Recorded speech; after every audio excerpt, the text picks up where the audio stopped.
Allez, c'est parti pour un nouveau numéro de votre magazine Opinion croisée, une émission qui donne la parole aux acteurs politiques, toutes les tendances confondues. Et justement, aujourd'hui, nous avons le plaisir, un honneur de recevoir pour vous sur ce plateau l'un des ténors de l'UDPS. Il s'appelle Trésor Mwamba. Je vous reçois, Trésor Mwamba. Je rappelle que vous êtes cadre de l'UDPS, comme je l'ai dit. Bonjour et bienvenue chez nous. Merci, Monsieur Merveille. C'est un réel plaisir pour moi de partager ce plateau et je remercie la population qui a porté ce choix en notre modeste personne. Bien qu'étant convalescents, nous avions le devoir de respecter, d'honorer ce peuple qui veut à ce que ceux qui participent ou veulent participer dans l'émergence de ce pays répondent à leurs questions, ou ceux qui sont des bons citoyens qui aiment cette patrie soient présents lorsque le peuple veut être éclairé, et surtout que le président de la République, Antoine Tshisekedi Tshilombo, a entre ses mains cette nation dans une procédure de gestion éclairée de la RDC. Aujourd'hui, le Congo est géré d'une façon claire. Il n'y a pas opacité dans la gestion de la République. Nous allons en parler en long et en large. Je rappelle, comme vous l'avez dit effectivement, que vous étiez demandé, très sollicité par mon public, par le public. Et voilà justement pourquoi nous avons insisté que vous veniez. Et comme vous l'avez dit, en convalescence, mais vous avez quand même fait un effort de nous honorer. C'est un plaisir pour nous. Ce n'est pas une raison d'excuse pour esquisser les questions. Ça veut dire que nous sommes là pour répondre aux questions. Exactement. Et partager. Merci beaucoup. Alors, au cours de cette émission, nous allons parler de trois sujets importants. Cependant, nous allons également donner la liberté à notre invité de développer autre sujet de son choix. Nous allons parler de maïs. Le maïs, ça fait l'actualité actuellement. On a vu dans un ordre d'émission, 11 ministres de la République s'est déplacés pour la Zambie et l'Afrique du Sud pour aller chercher les maïs. Alors, ça fait débat ce sujet. Et tout récemment, pas plus tard qu'hier, le VPM de l'économie, Vital Kamerhe, a organisé ensemble avec le ministre de la Communication et des Médias, porte-parole du gouvernement, Patrick Mouyaya, un briefing au cours duquel il a donné des explications claires sur son séjour en Zambie, en Afrique du Sud, et il a également étalé le plan pour en fait arriver à sauver la RDC de ce problème alimentaire, problème de maïs. Et nous parlerons également des élections à 5 mois des élections. On a vu la CENI a annoncé en fait l'audit du fichier électoral. On avait parlé de l'OIF. L'OIF a décliné l'offre. Et aujourd'hui, la CENI en fait propose une autre structure internationale indépendante. Mais l'opposition de son côté, en fait, crie au complot. L'opposition estime que c'est un jeu de Denis Kadima. Un jeu de Denis Kadima pour faciliter la fraude électorale, parce qu'il est accusé justement de soutenir le président de la République alors qu'il n'est que président de la CENI. Ensuite, nous chuterons avec la marche de l'opposition du 13 qui a été reportée. C'était la proposition du gouverneur de la ville-province de Kinshasa, Gentini Ngobilambaka, parce que selon lui, la population, le pays, la ville était en insécurité. Il avait demandé 4 jours, mais l'opposition a préféré donner une semaine à la ville pour sécuriser la marche. Alors, nous allons tout de suite commencer avec le premier dossier maïs, mais avant tout, j'aimerais vous poser une petite question parce que vous êtes cadre de l'UDPS. Est-ce que l'UDPS va bien? Merci, Monsieur Merveille, pour cet honneur. Et sur la question concernant la santé de l'UDPS, c'est avec beaucoup de sérénité que je vous rassure que le parti présidentiel, parti de Félix Antoine Tshisekedi Tshilombo, chef de l'État, se porte à merveille, géré et dirigé de main de maître par M. Augustin Kabouya Tshilumba, Mwanabouté, secrétaire général. Et aussi, il a lieu de rappeler qu'il a encore d'autres hautes responsabilités à l'international, où il est le vice-président Afrique de l'international socialiste, dont il engage tous les partis sociaux-démocrates d'Afrique et dans la représentativité dans le présidium du monde. Et c'est toujours lui le président AI, c'est lui désormais le président AI. Parce non, que je crois que je ne verserai pas dans cette formulation. L'UDPS a un secrétaire général qui a été couronné par plusieurs pouvoirs lui accordés depuis les assises des Kisantu, où la CDP, organe suprême du parti, a eu à l'octroyer le pouvoir, a eu aussi à désigner Félix Antoine Tshisekedi Tshilombo candidat de l'UDPS aux élections du 20 décembre 2023. Alors donc voilà, Augustin Kabouya, le numéro 1 du parti, gère clairement et très bien le parti UDPS dans toutes ses dimensions. Merci beaucoup. Alors nous allons tout de suite commencer avec le dossier maïs. On a vu le VPM de l'économie s'exprimer. Il a essayé de donner quelques explications et pistes de solutions. Mais ce qui est sûr est que nombreux disent que c'est la honte. C'est honteux pour la RDC, un pays avec des terres arables, que d'aller chercher les maïs en Afrique du Sud et en Zambie. Alors qu'il y avait Bukanga Lonzo. Il y avait Bukanga Lonzo. Mais par mauvaise foi, on a simplement refusé de continuer à financer Bukanga Lonzo et mettre tout sur la tête d'Augustin Matata Pogno. Un petit commentaire? Non, mais je suis heureux que vous sortez une forme de part de vérité. Je salue cette sincérité. Ce n'est pas pour vous corrompre.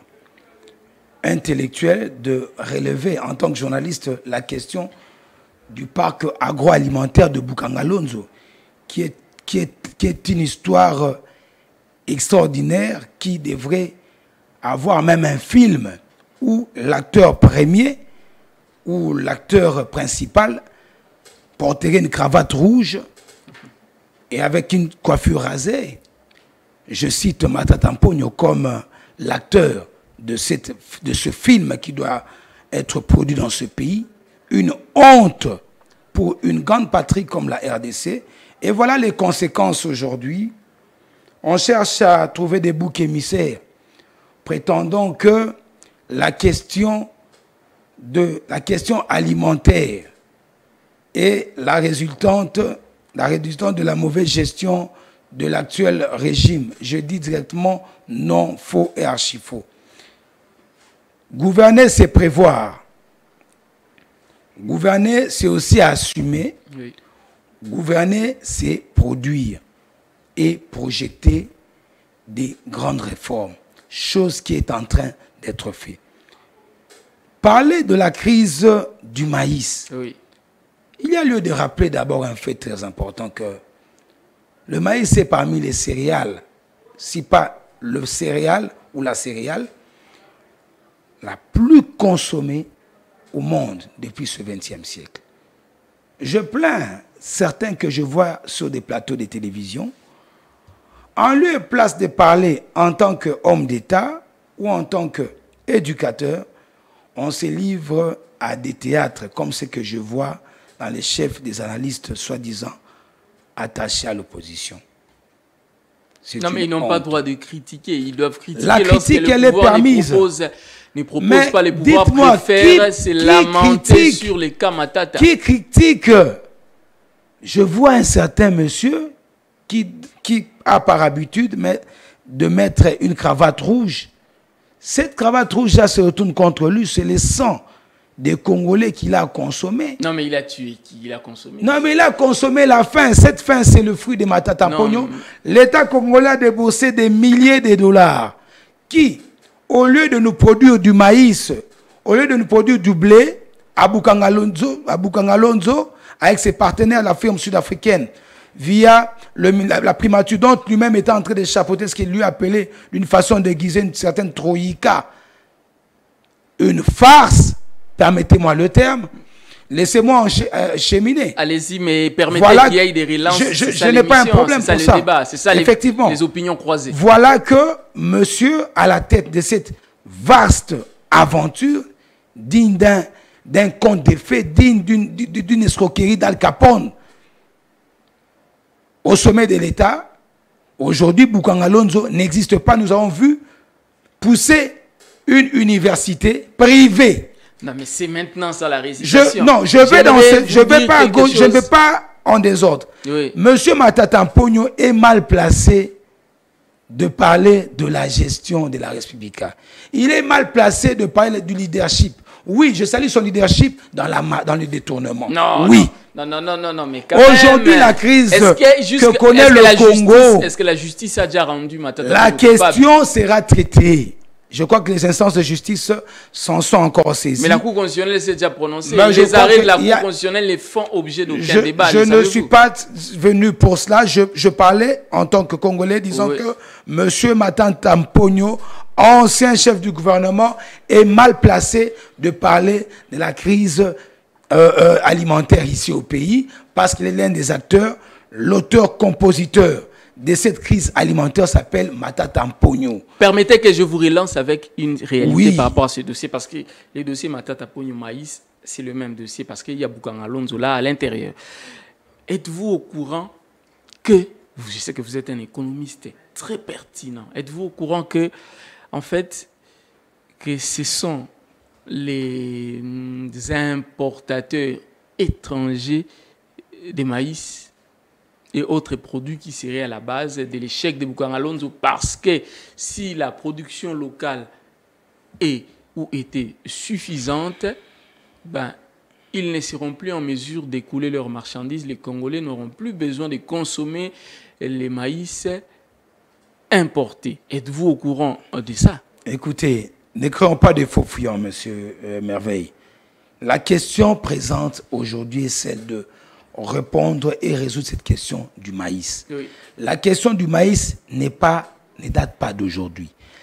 Les personnes, je ne cesserai de le dire, ou la personne précise qui est mieux placée pour nous expliquer l'échec de Bukangalonzo, où ils ont détourné des milliers de dollars de la République.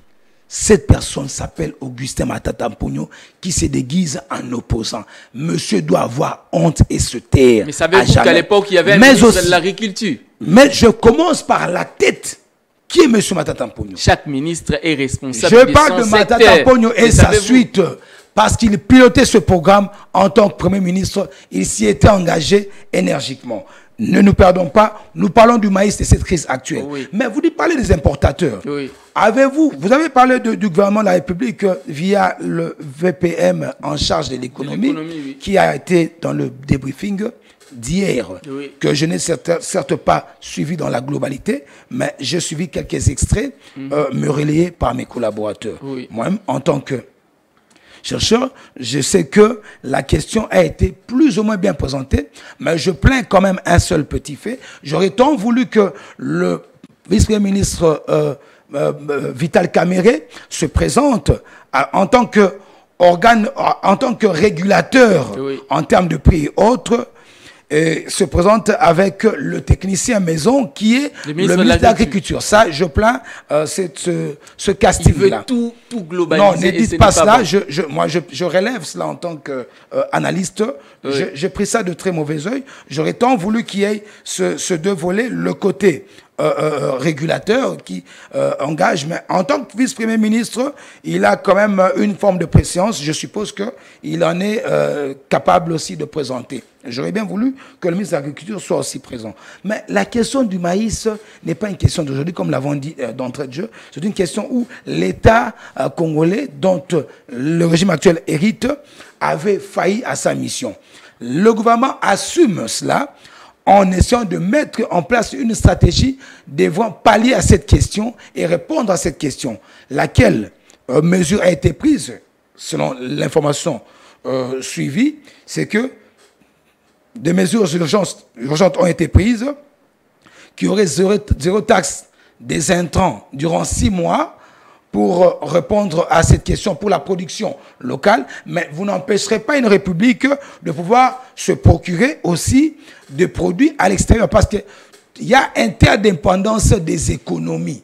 Oui, il y a lieu de rappeler qu'on ne peut pas rebâtir cette nation en un clin d'œil après 18 à 15, 20 ans de destruction massive de la gestion de ce pays. Mais il y a lieu de corriger où il y a eu des erreurs. Il y a eu des précédents gouvernements qui sont passés, qui n'ont pas vu venir cette situation de crise. L'actuel gouvernement se décide de pouvoir s'y mettre.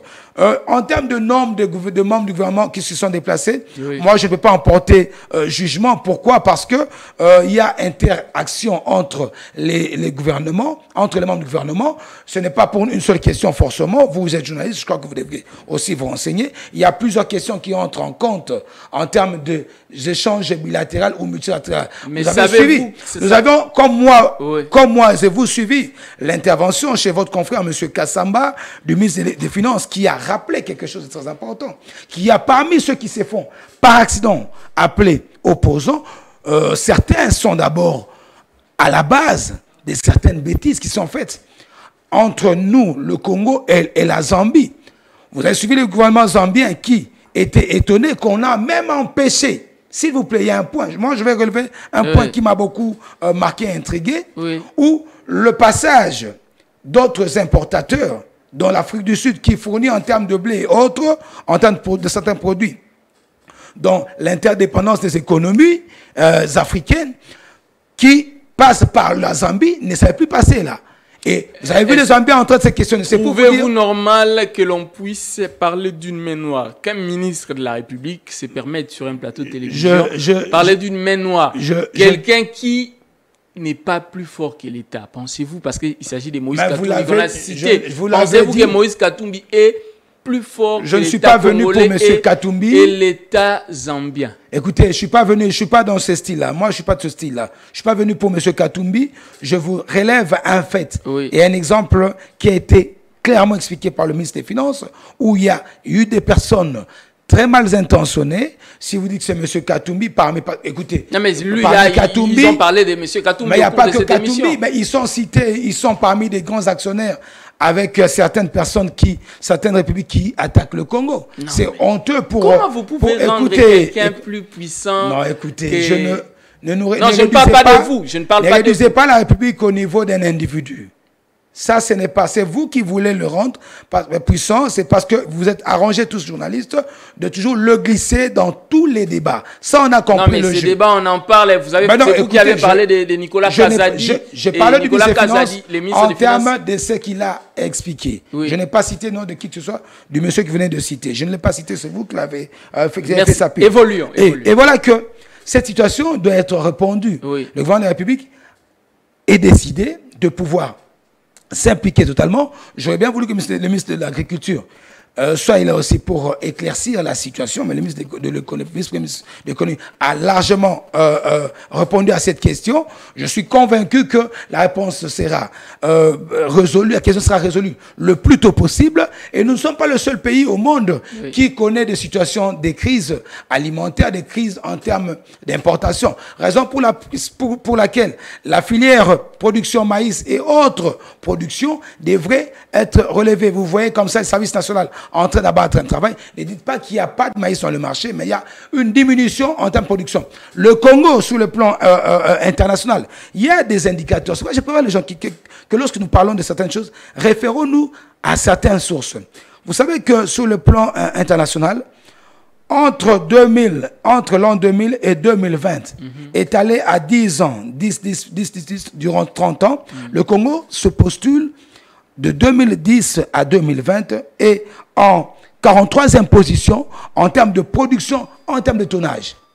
Je peux vous trouver les chiffres. Oui. La source est connue, c'est la source de Maize First, je ne suis pas anglophone, hein?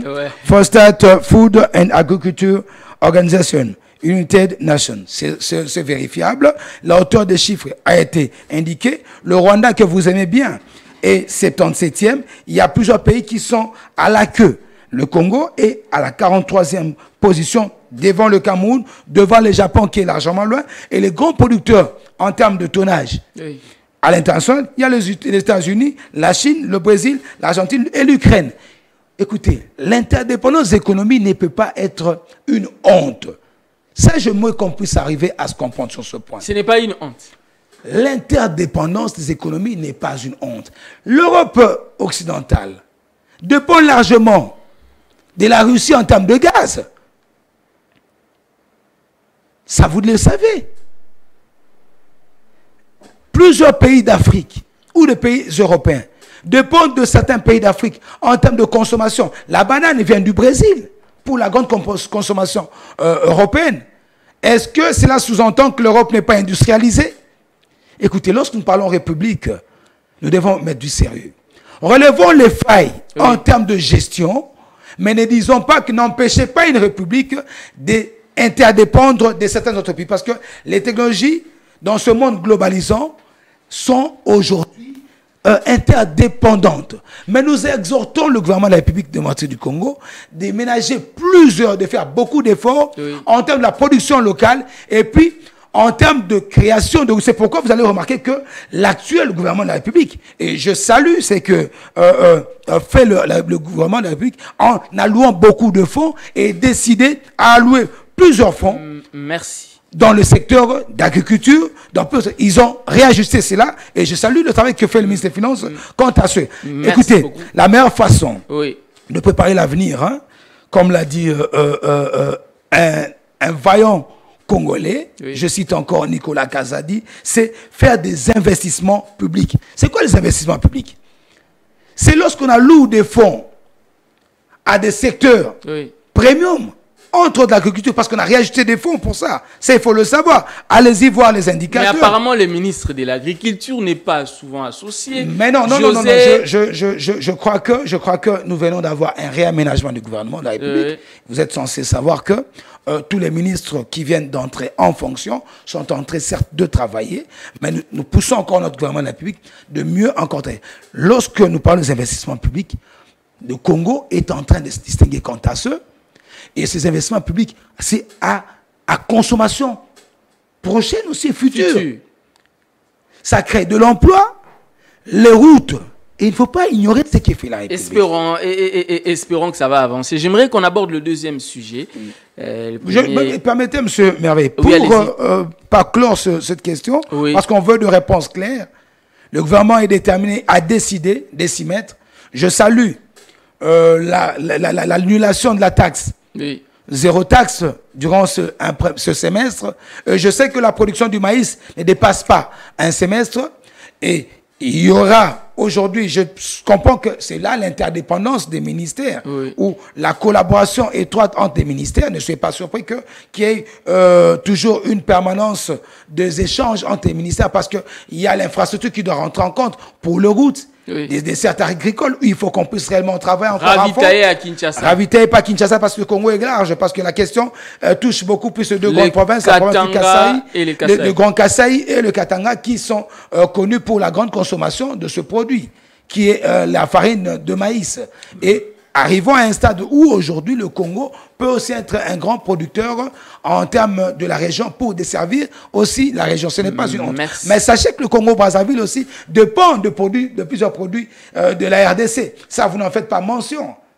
Même le Rwanda. Et ce n'est pas un problème. Même le Rwanda dépend. C'est là que je vous dis qu'il y a interdépendance des économies. Et nous ne voulons pas la face. Quand on ne sait rien en ce genre de questions, il faut carrément se taire que de commencer à tergiverser. Il y a des produits il y a des pays qui n'ont pas certaines richesses. Mais il y a un pays comme la Côte d'Ivoire, qui est un grand producteur du cacao.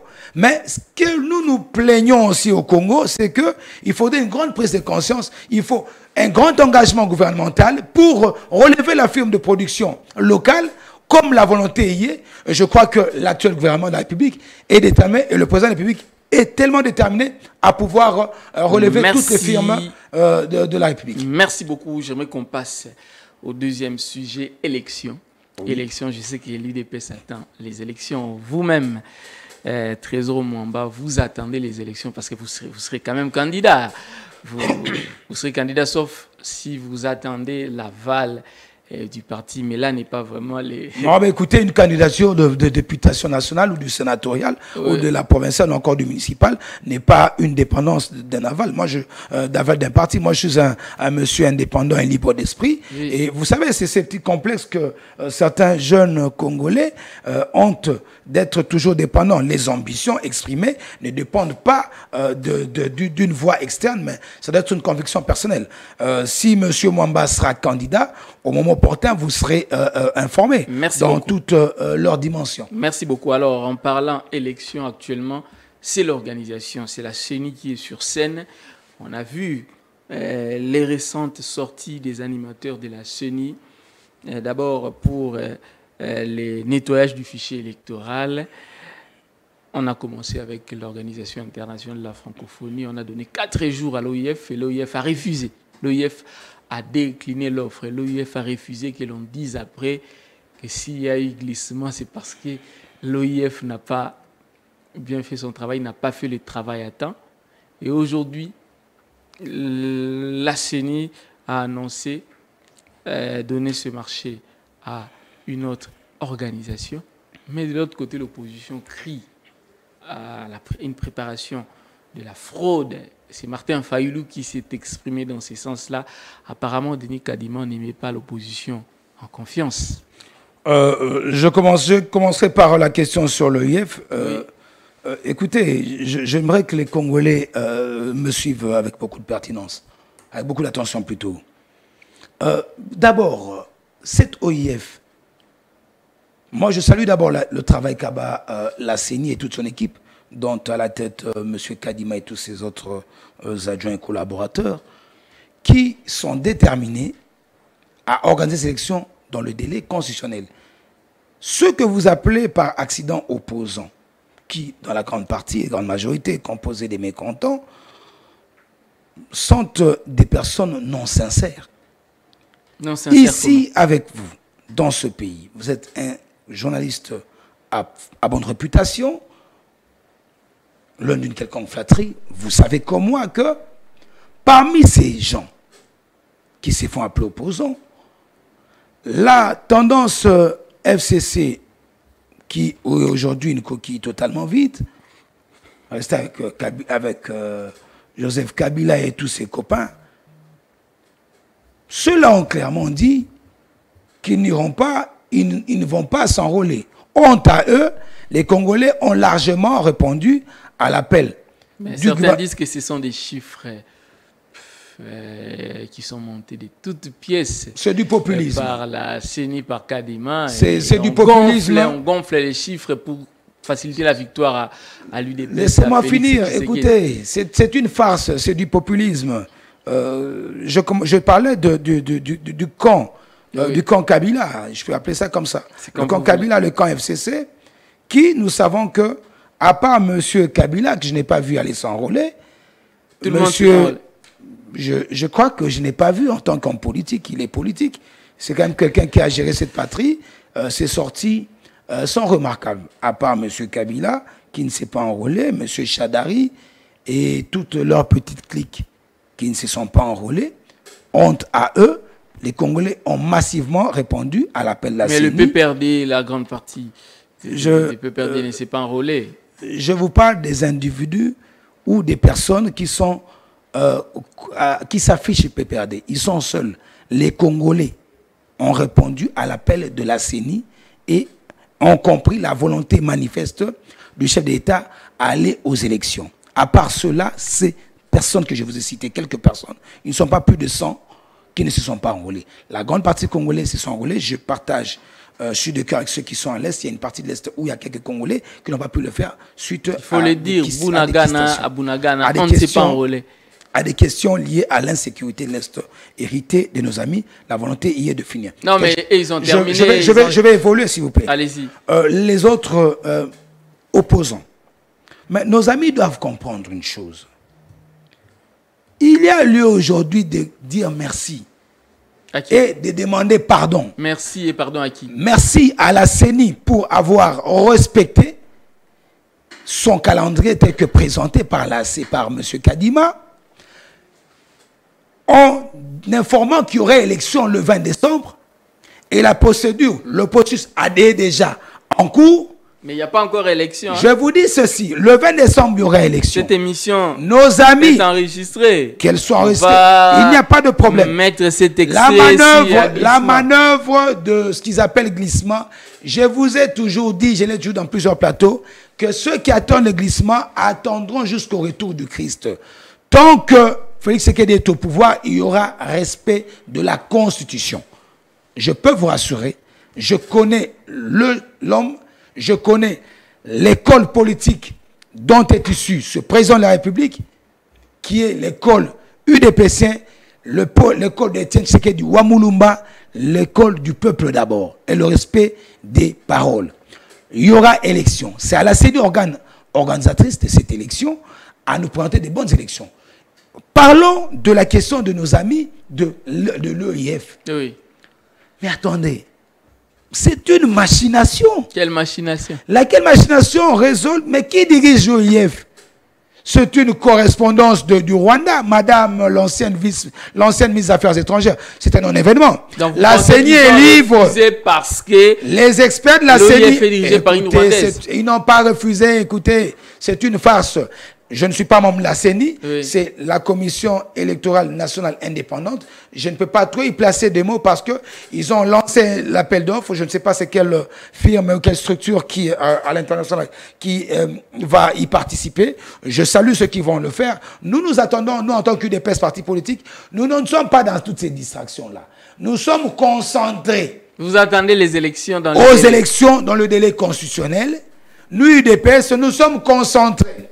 Quand je dis UDPS, je parle d'Augustin Kabouya et toute l'équipe et tous les combattants au Congo et à l'extérieur du pays, en France, en Belgique, en Afrique du Sud, aux États-Unis et au Canada, où pour la première fois de l'histoire de ce pays, il y aurait élection et il y a eu des enrôlements. Vous n'avez pas le courage, vous, en tant qu'homme des médias, en tant que professionnel, vous êtes enseignant d'université, cher monsieur, vous n'avez pas le courage de le dire. Je ne vous ai jamais vu saluer cela. Ça arrive quand, lorsqu'un vrai fils digne de ce pays est au pouvoir, Félix Tshisekedi, qui a organisation des élections à l'extérieur et de Congolais de ce pays. Il a organisé les élections.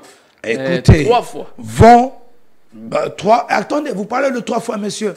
3 fois dans une forme mi-dictatoriale. Évitez de rentrer dans cette La dernière fois qu'il a organisé les élections, monsieur, il a tenté il a voulu, écoutez, monsieur, il a voulu se représenter. Ne rêvez pas les anciens esprits qui dorment. Non, mais il n'a jamais. Ne nous ramenez pas dans cela. Ils ont voulu créer un forcing. C'est grâce à l'UDPS et les Congolais qui se sont décidés de barrer la route à cette tentative du tripatouillage de la Constitution de la République pour présenter quand le PPRD disait haut et fort que Kabila, Kozala, Konini, tout ça, le discours vient de changer. Je veux entendre les gens me dire que Kabila Zozonga. Honte à nos amis. Que dites-vous de je pense que le sénateur Ravi. Il y avait un deal entre l'UDPS et les PPRD. Il n'y a pas eu de deal. Arrêtez cette farce. Écoutez, je pense que le sénateur Ravi Kabila, où il est dans sa ferme de Kingakati, est en train de faire sa petite vie en tant qu'ancien président de la République. Il est sénateur Ravi. Arrêtez de nous distraire. Je suppose qu'il sera aussi sénateur Ravi. Effectivement, je suis fier de le dire, il le sera aussi. Peut-être à l'issue de ce premier mandat. Allons aux élections. C'est le peuple congolais qui va décider. Et je vous réponds, le peuple congolais est décidé et déterminé, où il y a une grande majorité de l'UDPS déterminée à aller à ces élections et de battre tous les candidats et avoir une majorité confortable. Et vous pensez que dans cette Assemblée nationale et aussi avec nos alliés traditionnels et ceux qui constituent aujourd'hui l'Union sacrée ayant accepté, répondu à l'appel du chef de l'État. Merci beaucoup. Je vous rassure quant à ceux. Alors, merci. Et je serai sur votre plateau pour vous démontrer que l'actuel locataire du secrétaire général de l'UDPS, Augustin Kabouya, dans ses stratégies, nous tous ici ensemble, fils de ce pays, allons donner une majorité à l'UDPS.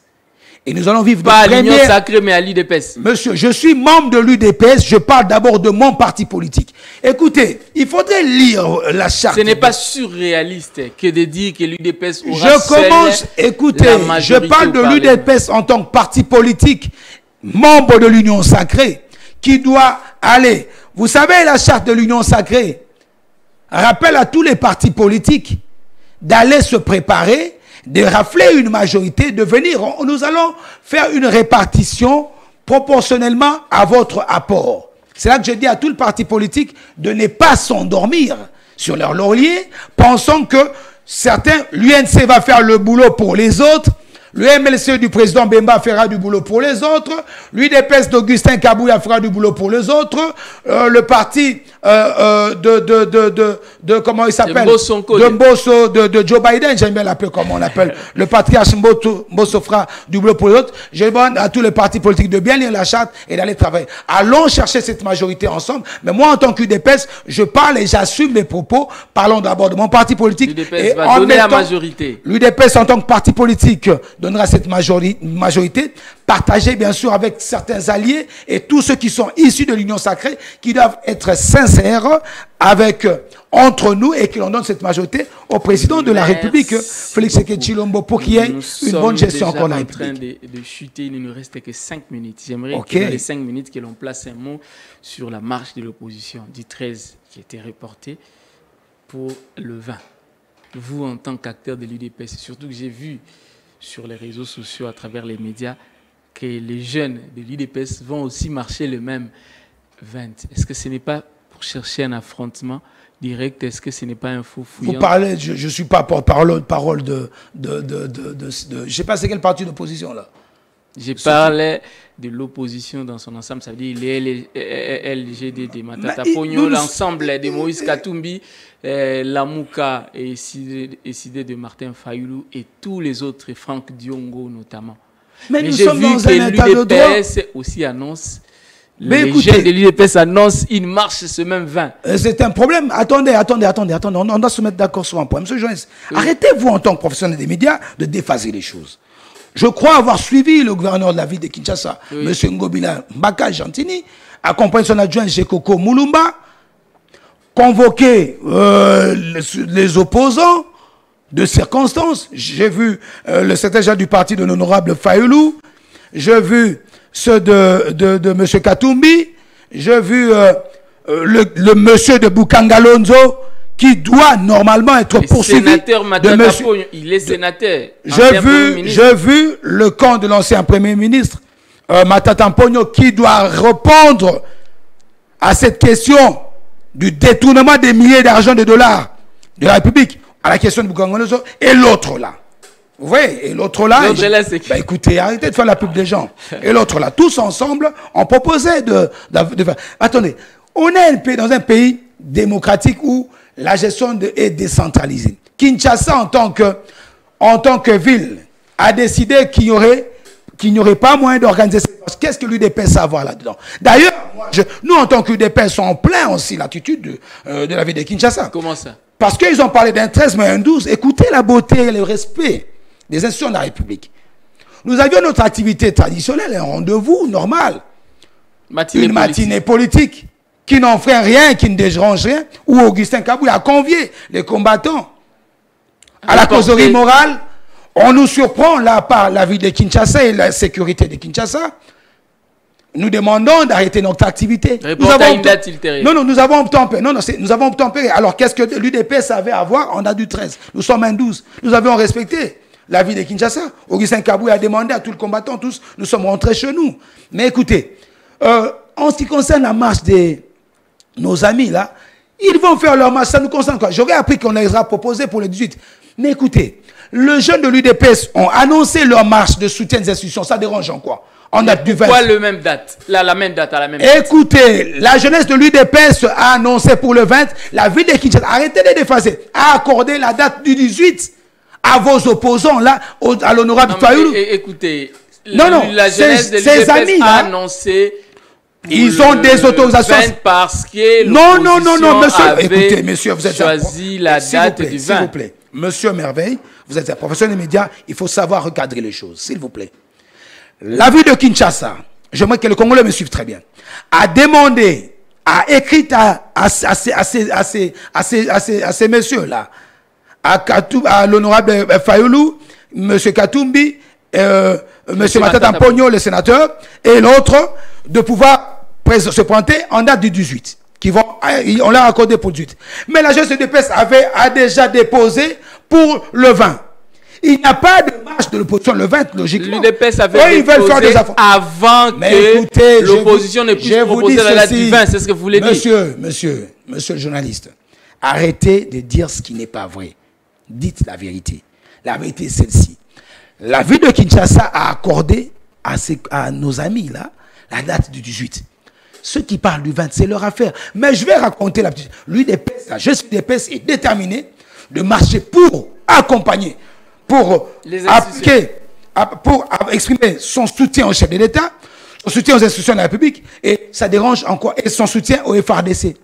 Ça c'est fait à l'officiel, mais ceux que vous citez là, eux, ils ont été fixés pour le 18. Mais ils ont écrit pour parler de... Je ne suis pas de et ça a été accepté. Je m'en fous de cela, c'est leur affaire, c'est leur problème. Nous allons marcher. Les jeunes de DPS vont sortir pour marcher, soutenir les institutions de la République. Ça ne dérange en rien, cela. Mais aussi, il y a nous, UDPS, vous voyez la beauté de... Opposition, il y a pété, comme on dit, paye à paiement. Lorsque l'UDPS était à l'opposition, commençons par Mobutu et l'ancien régime de Kabila ici. Lorsqu'ils osaient défier l'UDPS, je dis bien défier l'UDPS. Mais l'UDPS était dans l'affrontement. Je dis cette opposition ceci. Est dans... Opposition, il y a pété, basé, bateau, soto. Ils sont pacifiques. Tous ces individus sont... Monsieur, s'il vous plaît, ces messieurs sont d'une opposition farfelue montée de pacotille. Je n'insulte pas. Je dis que ce n'est pas vrai ce qu'ils font. Ils ne sont pas de courageux, ils ne sont pas des combattants. L'UDPS, lorsque nous nous disions que nous sortions, nous ne défions pas la République parce que nous sortions parce qu'ils avaient le peuple derrière nous. Et nous sortions pour marcher pour des causes justes. Ils n'ont pas de projet. J'ai vu M. Kamitatou tergiversé, incapable de porter le plan que Katumbi, leur chef, présente pour les Congolais. Ils vendent de l'air. Nous avons un programme, un projet qui est en train d'être appliqué. Vous voyez comme c'est vraiment le public en train de faire de grandes réalisations. Et aujourd'hui, nous traquons les voleurs. Nous avons épuisé les temps. Allez-y, dire à vos copains qu'ils peuvent sortir marcher. On s'en fout de leur affaire. Le peuple congolais sont concentrés aux élections. Rendez-vous le 20 décembre 2023. Aux urnes où nous allons voter Tshisekedi Félix, président de la République, et donner une large majorité où l'UDPS va diriger en 2024 ce pays. Merci beaucoup. Merci beaucoup, Trésor Mwamba. Je rappelle que vous êtes cadre de l'UDPS. Merci de nous avoir fait honneur. Merci d'être là sur ce plateau. C'est une émission que je vous propose de suivre en rediffusion ce soir à 20h sur Perfect Télévision, mais également dans toutes les plateformes numériques de Perfect Télévision, c'est-à-dire la chaîne YouTube Peter Tiani TV. Et puis les extraits, prenez, coupez, partagez. Je vous remercie, c'est un réel plaisir de passer du temps avec, bien que le temps n'a pas été avec nous, peut-être, je crois que... La matière était tellement abondante. Non, je crois que je remercie les Congolais qui ont voulu que l'on puisse répondre à cette invitation. Oui. Nous restons ouverts à toutes les questions. Et portez-vous bien. Et vous allez revenir. Je suis de cœur avec les Congolais de Calais qui ont perdu leur vie. Oui. Je suis de cœur avec tous les Congolais qui sont à l'Est. Et je suis de cœur avec nos FARDC qui abattent un grand travail. J'ai la ferme conviction que l'ennemi commun des Congolais, qui est le gouvernement rwandais via M. Kagame, va être à genoux.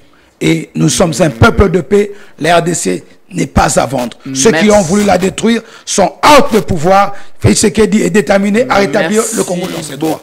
Merci à vous, fidèles téléspectateurs, d'avoir suivi votre émission Opinion Croisée. Je vous retrouve ce jeudi avec d'autres invités avec le même plaisir. Allez, au revoir.